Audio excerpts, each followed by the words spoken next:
La clé craqua entre mes doigts, comme si la maison elle-même résistait à mon retour. La porte s'ouvrit avec un son aigu qui résonna dans le silence. Je pénétrerai, mais je ne me trouvais pas dans mon foyer, mais dans une réplique vide de ce qu'elle avait été. Chaque pièce, chaque recoin, me parlait d'absence et de souvenirs. La poussière sur les meubles était comme une couche de douleur, couvrant la vie qui fleurissait ici auparavant. Je m'approchai de la fenêtre du salon, et je regardais le jardin, désormais négligé et sauvage, comme s'il avait été entièrement abandonné. Mais ce n'était pas le cas. Mathieu était là, à la fenêtre au-dessus, me fixant d'un sourire froid, presque moqueur. C'était comme s'il disait « Ego, tout est désormais le vôtre, you ». La douleur m'étouffait, mais son regard m'a poussé vers l'avant. J'avais à lutter pour ce qui m'appartenait, pour ce que j'avais construit de mes mains, pour le legs de ma famille.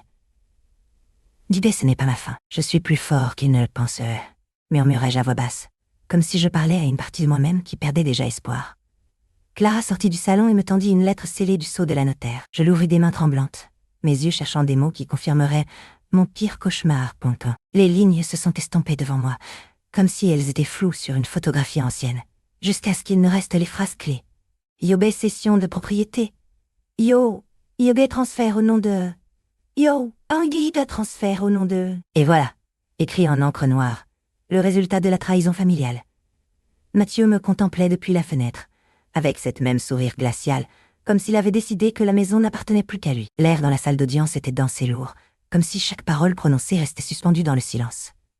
Mathieu, avec ce sourire faux qui me provoquait tant, s'était habillé d'un costume neuf pour l'occasion. Il m'a regardé depuis son siège, et ses yeux brillaient d'une satisfaction qui glaçait mon sang. Le juge, un homme corpulent aux traits sévères, a donné la parole à Mathieu. « Diegot, comme vous pouvez le voir, monsieur le juge, les preuves sont claires, commença Mathieu, étendant l'extrait bancaire pour que tout le monde puisse le voir. Mes virements démontrent que j'ai contribué financièrement au foyer au cours des dernières années, Mon cœur se contracta. Je savais que ma sœur Clara avait dit à Mathieu tout sur mes comptes, comment je les gérais, et combien d'argent j'avais économisé. C'était une trahison cruelle, comme si ce ne suffisait pas de tenter de m'arracher ma maison. Concernant la propriété, poursuivit Mathieu. Les titres sont à mon nom, Le juge fronça les sourcils. Yoga a-t-elle un commentaire à ce sujet, madame Cécilia? Je me levai avec difficulté, mes mains tremblantes. J'essayais de garder mon calme, de me souvenir des paroles de mon avocat. Yoga, monsieur le juge, dis-je d'une voix ferme. Yoga, que Mathieu ait contribué financièrement au foyer par le passé. Il n'existe aucune preuve que j'ai abandonné la propriété. Je déclarai avec détermination. Ce n'est pas ma fin. Je suis plus forte que ce qu'il pense. Je propose la lettre du témoin et le contrat de location comme preuve. L'avocat de Clara, un homme mince et nerveux, essaya de réfuter mes arguments, fouillant dans ses papiers avec anxiété. Ses paroles manquaient de force. Je savais que les preuves étaient en ma faveur, mais la tension était palpable.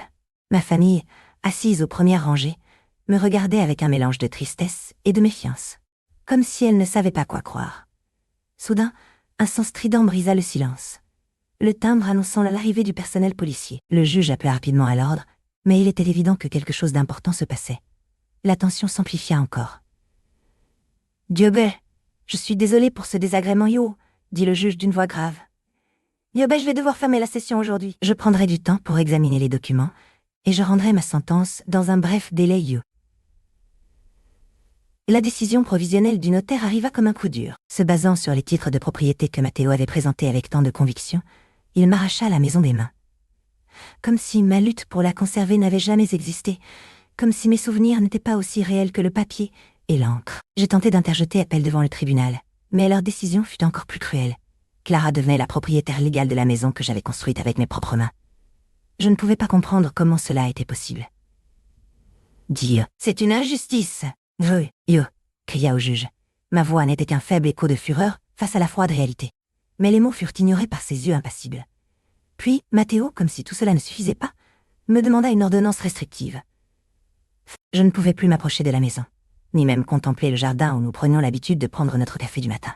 Je me sentais piégée dans un labyrinthe de mensonges. À chaque pas que je faisais, je m'enfonçais davantage dans l'abîme. Clara, avec un sourire cruel aux lèvres, produisit comme preuve le dernier relevé bancaire. C'était ironique, c'était moi qui avais versé de l'argent pour faire vivre la maison, tandis que je me battais sur ce terrain juridique. Mais maintenant, elle était manipulatriceusement présentée comme preuve d'abandon. Mon avocat, un homme honnête et honorable jusqu'au bout des ongles, se trouva face à un dilemme éthique.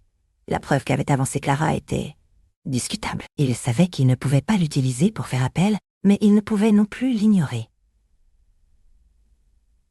Son regard me reflétait la même incertitude que j'éprouvais. Comment pouvions-nous gagner cette bataille si le système lui-même était contre nous? Dans la salle du tribunal, tandis que le juge ordonnait une révision plus approfondie et preuve. L'incertitude s'empara de la salle. Les regards se croisaient avec méfiance, comme si chaque geste parlait un langage secret que nous comprenions seuls. La tension était palpable, mais je restais calme. En cela dépendait mon avenir. Le destin de ma demeure familiale. Ce n'est pas ma fin. Je suis plus fort qu'il ne le pense. Cette phrase me donnait force, me rappelait pourquoi j'étais là. L'avocat se promenait nerveusement, révisant une fois encore la lettre d'abandon. C'était son outil principal pour me démoraliser, pour transformer mes arguments en vent favorable au changement. Comment est-il possible que j'ai signé cela si je n'en ai aucun souvenir? Je demandais pour la énième fois, essayant de faire paraître ma voix ferme face aux paniques qui m'envahissaient. L'avocat lâcha un sourire grinçant, et d'un ton ironique dit « Yoga, il y a des témoins, Cecilia, et la date correspond parfaitement, Yue. » Mais je savais que quelque chose clochait. Mon esprit reprenait chaque détail, comme si j'achais une fissure dans ce mur de mensonges. Puis je le vis, un léger changement dans l'écriture, un trait différent dans la signature. Ce n'était pas ma signature. Mon cœur s'accéléra. L'avocat continua de parler, mais mes oreilles étaient sourdes à ces mots. La vérité était là, cachée au grand jour. Je cherchais les lettres qui m'avaient été remises, celles qui prétendaient contenir des preuves d'abandon. Je les examinais attentivement, comparant l'écriture dans chaque document. Toutes étaient différentes, toutes sauf la lettre d'abandon. C'était comme si Mathieu avait utilisé un modèle pour forger ma signature. Soudain, une sueur froide me parcourut le dos. Ce que je craignais devenait réalité. La famille doutait de sa propre version, cherchant des explications à la fausseté de la signature. Ensuite vint l'ordre du juge. À go, la maison sera remise à Cecilia tandis que la validité du document d'abandon est examinée. Vieux! Une euphorie m'envahit, mais ma joie fut éphémère.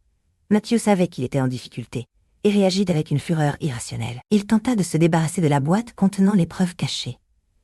Le juge, voyant son comportement suspect, émit une ordonnance de protection pour Cecilia.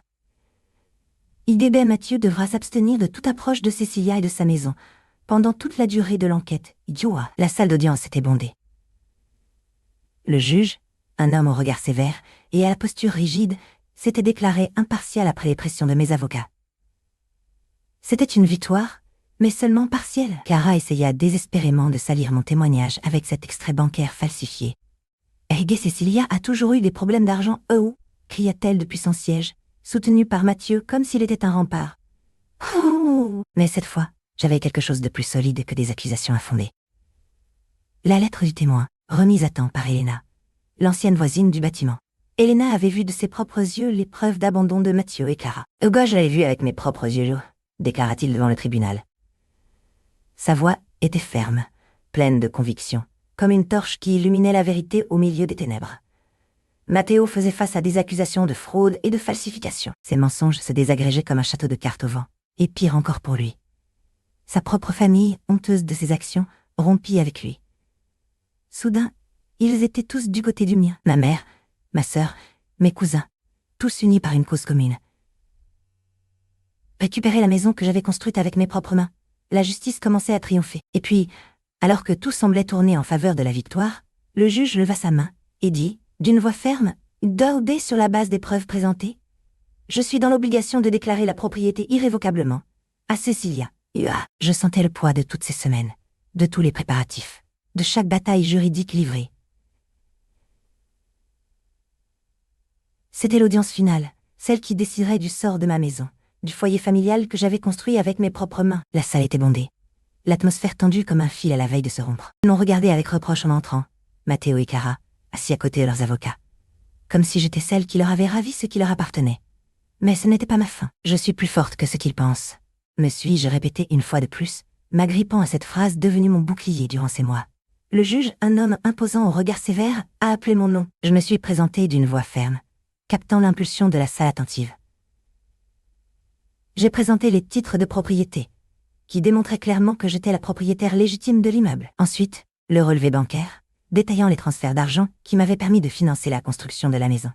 Et enfin, la lettre de témoignage du voisin qui avait été témoin du processus d'achat-vente. Chaque document était une pierre supplémentaire dans le mur que je bâtissais pour me défendre. Matteo a tenté de ridiculiser mes preuves, affirmant qu'elles étaient des falsifications. Mais Clara, avec un ton inhabituellement conciliateur, a déclaré « Yogi, bien que je ne partage pas les actions de Cecilia, je pense qu'il est juste qu'on lui donne l'opportunité de défendre sa propriété Yo. » Son témoignage, bien que inattendu, m'a donné un mince espoir. Le juge, après avoir entendu les arguments et examiné les documents déposés, frappa du marteau avec force. La salle se tut. Ses yeux parcoururent mes épaules, mon visage, comme s'il cherchait à percer mon âme. Puis, il dit « Ago, après un examen approfondi des documents et témoignages présentés, la Cour déclare la propriété de l'immeuble à Cecilia. » Et yo, la tension dans la salle était palpable. Les avocats se tenaient sur la pointe des pieds, les yeux de Mathieu brillaient d'anxiété, et Clara semblait étrangère à tout cela, comme si ce n'était qu'un film qu'elle observait de loin. Moi, Cecilia, je gardais mon regard fixé sur le juge, attendant son verdict. Cette maison, construite avec mes mains, faisait partie de mon âme. C'était le seul vestige de l'amour, de la joie. Jusqu'à leur arrivée, Matteo et Clara, pour tout m'arracher. Mais je ne laisserai pas les choses se dérouler ainsi. Pas sans lutter pour chaque brique, chaque fenêtre, chaque souvenir gravé dans ces murs. Le plus douloureux est de savoir que ma propre famille me voit comme un fantôme dans la maison que j'ai construite avec mes mains. Une blessure ouverte qui saignait à chaque accusation infondée d'abandon. Mais je ne m'abandonnerai jamais. Yo, ce n'est pas ma fin. Je suis plus fort qu'il ne le pense, je murmurai à moi-même, rappelant ma propre devise. Le juge se leva, frappa du marteau, et dit d'une voix ferme « Yoba, la propriété appartient à Cecilia. » Mathieu a été reconnu coupable de fraude pour falsification de documents, et Clara est déchue de sa position au sein du conseil d'administration du consortium Yo. Un silence pesant s'abattit sur la salle jusqu'à ce qu'il éclate, comme un volcan réveillé, de joie. Mes avocats m'embrassèrent fort, mes larmes se mêlant à l'émotion. Mathieu fut immédiatement arrêté, et Clara resta privée de pouvoir, sans son masque de sécurité et de gentillesse. Il y avait enfin justice. Ils avaient tenté de détruire ma vie, mais j'avais été plus forte que leurs mensonges. La famille de Cecilia s'était rassemblée dans la cour de la maison. C'était une scène pleine de joie, de rire et d'embrassements. « Yo, je ne l'arrive pas à croire, dit ma sœur cadette en m'embrassant fort. « Et tu as tellement lutté, et au final tout a valu la peine, Yo. » Ma mère, les yeux remplis de larmes de bonheur, m'a donné un baiser sur le front. « Digel, t'avons toujours soutenu, Cecilia Yo. » Elle murmura. La communauté s'était rassemblée autour de nous. Ils me regardaient avec admiration, reconnaissant ma bravoure et ma détermination. Nous avions gagné, mais le chemin avait été long et douloureux. Ikwe, ce n'est pas ma fin. Je suis plus forte qu'ils ne le pensent, répétai-je à voix basse, sachant que cette victoire n'était que le commencement. Et les nouvelles clés étaient lourdes à ma main, froides comme l'acier qui formait autrefois les chaînes de cette bataille. Je tournai la serrure avec précaution, écoutant le léger clic annonçant la fin d'un chapitre sombre. La porte s'ouvrit, et le soleil du soir m'envahit d'une chaude bienvenue. C'était ma maison. Je t'ai revenu. Yugwe, ce n'est pas ma fin. Je suis plus forte qu'il ne le pense, murmurai-je à voix basse, me rappelant les paroles qui m'avaient soutenue pendant si longtemps. Un voisin, Juan, me vit passer et courut vers moi avec un sourire sincère. Maria, son épouse, l'accompagna, ses yeux brillants d'émotion. « Nyoga Cecilia, tu as réussi, Yo !» s'exclama Maria, m'embrassant avec force. Juan hocha les épaules, me regardant avec fierté. « Yoga, tu as prouvé être plus fort que les accusations infondées et les obstacles qui se sont dressés sur ton chemin, Yo !» Ces paroles résonnaient en mon cœur comme une symphonie de soutien. Le son de la porte s'ouvrant ne symbolisait pas seulement mon retour à la maison, mais aussi mon retour au cœur familial, l'essence même de mon être. Le foyer que j'avais tant désiré retrouver s'étendait maintenant devant moi, rempli de possibilités et d'espoirs renouvelés. Alors que je franchissais le seuil, je sentais comme un poids s'enlevait de mon âme. Dans la salle, une lumière chaude inondait chaque recoin. Là était ma famille réunie, les visages remplis de joie. La table était recouverte de nourriture maison, des arômes souvent présents lors de nos réunions familiales. Leurs yeux brillaient de bonheur en me voyant arriver. Méridion d'un lever de soleil après une longue tempête. À cet instant, j'ai compris que le véritable triomphe ne résidait pas seulement dans la récupération du logement, mais dans la reconnexion avec mes racines, avec les gens qui m'ont toujours aimé et soutenu. Cette maison était bien plus que des briques et un toit. Elle était le symbole de l'amour, de la force et de la résilience de ma famille. Je m'assis dans mon bureau, un espace que je n'avais jamais véritablement utilisé comme tel auparavant, avec les documents de propriété étendus sur le bureau.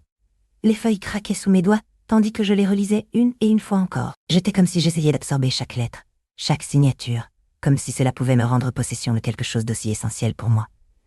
Ma maison. La maison que j'avais construite avec mes propres mains, brique par brique. Je me souviens du jour où j'ai signé le virement bancaire, lorsque je me suis mariée à Thomas. L'émotion, la sécurité, peut-être l'ingénuité d'un avenir partagé. Hyuga, ce n'est pas ma fin. Je suis plus forte de ce qu'il pense. Yo oui, je pensais alors, et ces mots devinrent mon mantra durant ces derniers mois. Maintenant, j'observais les documents comme s'ils étaient des pièces d'un puzzle incomplet. Mathieu, avec son sourire glacé, m'avait volé cette sécurité, cette sensation d'appartenance, laissant la maison vide de joie et pleine de souvenirs amers. Au milieu du silence qui envahissait mon bureau, sonna le timbre de la porte. Kara entra sans demander, une lettre du notaire dans ses mains. « Hyuga pour toi, Yue » dit-elle avec un ton aussi neutre que toujours. Je sentis un nœud à la gorge en reconnaissant l'écriture de l'avocat de Mathieu. Le papier tomba sur le bureau, à côté des actes. Et je l'observais sans savoir quoi dire ni comment réagir. Soudain, sa présence m'envahit. Le même regard que j'avais vu chez mon mari pendant ces derniers jours. Un regard froid et impitoyable. Kara se retourna pour partir, mais avant qu'elle ne sorte par la porte, elle murmura. « Hyuga, je m'imagine qu'il sera plein de surprises, idiot. » Pas. Je restais ainsi seule. Le poids des mots et des documents sur l'écritoire. Le notaire avait rangé la lettre, mais la signature de l'avocat était toujours là. La pression m'étouffait comme une couverture de velours sombre. Le silence dans la maison familiale était plus lourd qu'avant. Chaque soupir semblait être un reproche. « Hyuga, ce n'est pas ma fin.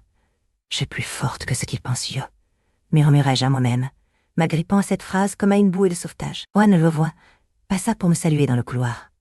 Il s'arrêta devant la porte de ma maison, avec un visage marqué par la peine et l'inquiétude. « Hyuga Cecilia Yo, dit-il. Hyuga, je suis ici, si tu as besoin de quoi que ce soit. » Toutes ces rumeurs. Eh bien, il est difficile de ne pas les entendre, Yo. J'essayais de sourire avec naturel, mais je savais que mes gestes étaient vides comme un écho dans un puits abandonné. Je ne pouvais m'empêcher de penser aux regards étranges des voisins, aux mots murmurés en passant, à la sensation d'être jugée pour quelque chose que je n'avais pas fait. J'éprouvais le poids du conflit sur moi. Il m'enveloppait comme une brume froide et opaque. Le téléphone sonna, interrompant mes pensées sombres. C'était l'avocat de Clara. Sa voix était un couteau aiguisé, tranchant et menaçante. « Yogo et Cécile, ouah, dit-il. Et où est votre négligence cause un dommage irréparable. Vous devriez sérieusement envisager la possibilité de céder ce qui vous appartient. Oh. » L'appel m'a laissé glacée, avec une sensation d'impuissance dans le ventre. J'avais l'impression de marcher sur de la glace, chaque pas un risque imminent. Je me dirigeais vers mon étude, cherchant du réconfort dans les écrits de propriété. Je fouillais parmi les papiers jusqu'à trouver la lettre d'abandon, celle qui prétendait avoir été signée par moi. La voisine Marie me l'avait remise avec un regard rempli de tristesse et de confusion. « Yoga Cécile, Yogitel, Yoga je ne sais pas quoi vous dire. J'ai vu avec mes propres yeux. Cette signature, Yo... » Je la regardais dans les yeux, essayant de déchiffrer ses sentiments. Mais elle ne semblait pas sûre d'elle, comme si elle était également piégée dans ce labyrinthe de doutes.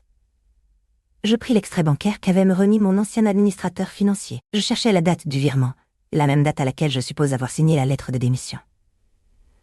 Je regardais attentivement les détails, en les comparant avec la signature de la lettre, et alors je le vis, une signature que je ne reconnaissais pas, une écriture si différente de la mienne que cela me glaça le sang. Mon cœur battait comme un tambour frénétique en franchissant le seuil de la salle du tribunal. J'ai senti le poids des regards sur moi, une multitude d'yeux insatiables qui observaient mes chaque pas. Il était difficile de savoir s'ils étaient compatissants ou jugés. Le seul fait que je savais, c'est que mes mains se tendaient avec chaque pas que j'apportais vers le banc, où je devais m'asseoir. Matteo, c'est lui qui avait provoqué tout cela. Je savais qu'il le ferait, mais je ne pouvais m'empêcher de me sentir frappée par la cruauté de son acte. Yoga, cela n'est pas ma fin. Je suis plus forte que ce qu'il pense, Yo, murmurai-je à moi-même comme un mantra. Les mots étaient un phare dans la tempête qui s'abattait sur moi. En me levant du banc, je sentis le poids des accusations flotter dans l'air comme une ombre sombre. La salle était remplie de gens. Certains connus, d'autres inconnus, tous me regardant avec un mélange de curiosité et de condamnation. Mon avocat, un homme mince aux yeux fatigués, m'offrit un sourire rassurant qui ne parvint pas à calmer le nœud dans ma gorge. Comme un fantôme, il apparaissait devant les personnes auxquelles il avait donné amour, foyer et sécurité durant tant d'années. Le juge, un homme au regard sévère et à la voix résonnante, appela mon affaire. Je me sentis comme une pièce d'échec déplacée sans pitié par des forces supérieures à ma maîtrise. Mathieu se leva, son visage marqué par un sourire cruel qui glaça mon sang. Cécile est responsable de l'abandon du foyer familial, dit-il avec la voix froide et calculée. Yoba, il est nécessaire de l'expulser de la propriété pour protéger ses intérêts, L'écho de ses paroles résonna dans la salle, blessant comme un poignard. Le juge, d'un regard impassible, annonça la motion d'expulsion sur les titres de la propriété. Je restais paralysée par la froide réalité de sa décision. On accorde à Cécile l'occasion finale de présenter les documents qui réfutaient les accusations, dit le juge. Sa voix résonna comme un tonnerre dans la salle silencieuse. L'odeur du café fraîchement préparé emplit le bureau de M. Ricardo. C'était une odeur réconfortante, comme si elle pouvait effacer complètement les soucis qui me rongeaient de l'intérieur. Dia. Eh cela ne fait pas mon trépas. Je suis plus forte qu'ils ne le pensent, murmurai-je à moi-même, tandis que j'observais les documents sur la table. Titre de propriété. Yoga relevé bancaire, virement, lettre de témoin. Toutes ces pièces du puzzle qui peut-être pourraient m'aider à reconstruire ma vie. Je suis arrivée avec la détermination de récupérer ce qui me revenait. La maison familiale que j'avais construite avec mes mains et mes rêves était devenue un champ miné de fausses accusations. Mathieu, mon propre frère, et Clara, son épouse, s'étaient alliés pour me dépouiller de tout. Ils me voyaient comme un fantôme, comme si je n'avais jamais existé, comme si ce qui importait le plus n'était que l'argent. Don Ricardo écouta chaque mot avec attention, son regard perçant comme un laser analysant ma douleur et ma détermination. À la fin du récit, il reste silencieux un instant, comme s'il luttait contre une ombre invisible. « C'est compliqué, Cécilia, dit-il d'une voix grave. Yoga, mais pas impossible. Nous avons la preuve dans tes écrits de propriété, mais j'aurais besoin de plus d'éléments pour contrer leurs accusations. La lettre du témoin que tu m'as présentée est cruciale.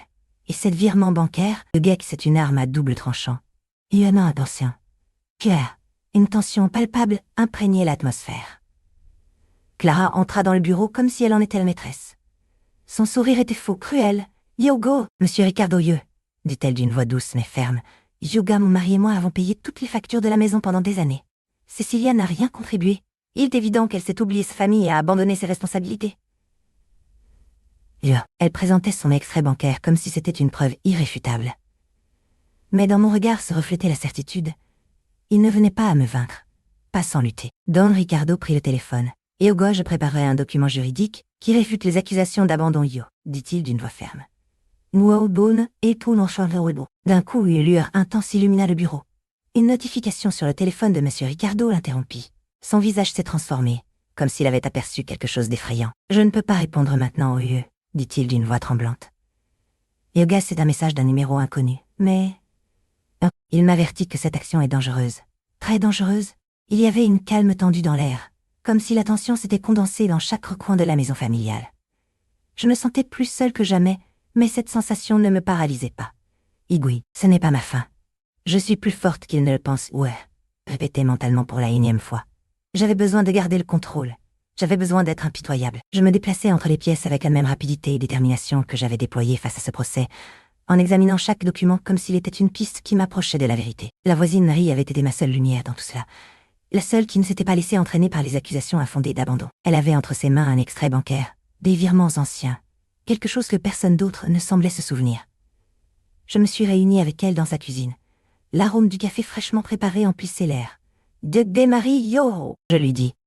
« Ago, nous devons que ce témoignage soit le plus clair possible, J'ai montré la lettre du témoin et nous avons ensemble rédigé une déclaration conjointe. Chaque mot soigneusement choisi pour exposer la vérité. L'avocat a examiné le document et envoyé la réponse au notaire. Cependant, les choses n'étaient pas claires.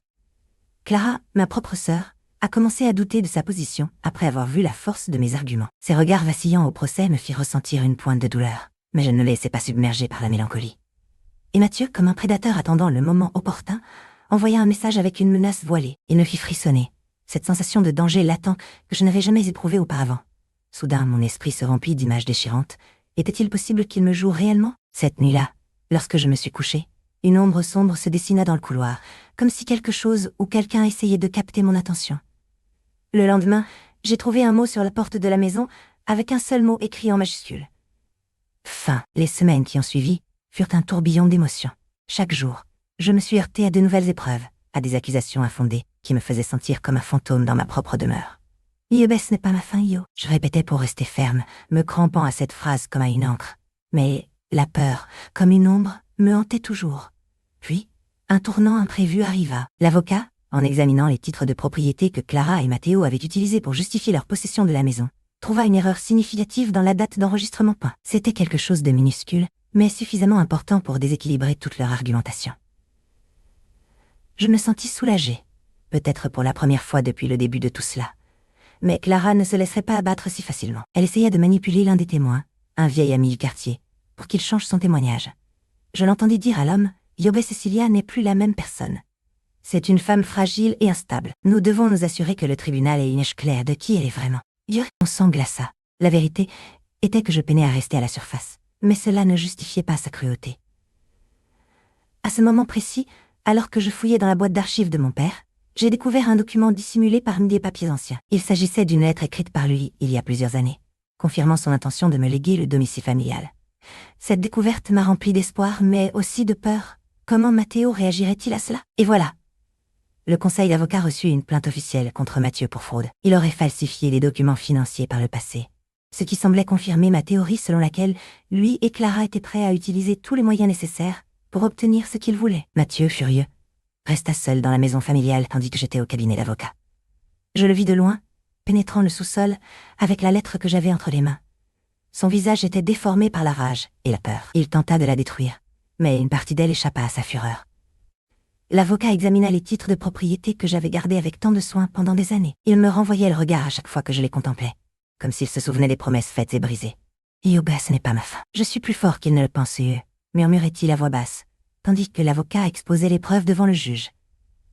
Sa voix était ferme, résonnant dans la salle remplie d'un silence attentif. C'était comme si j'avais retrouvé un morceau de mon âme perdu pendant cette bataille judiciaire. Je me tournai alors vers Clara, restée silencieuse et pâle.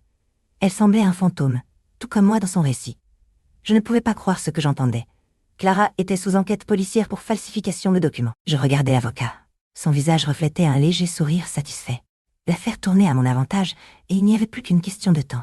« Yubé Cecilia, dit l'avocat avec un sourire, et que la stratégie fonctionne. La semaine prochaine, nous expliquerons au tribunal la vérité sur les accusations infondées d'abandon Joe. » Je me sentis soulagée, mais je ne pouvais pas m'abandonner à l'euphorie. Je savais qu'il me restait encore un long chemin à parcourir. Alors je fis ce que je devais.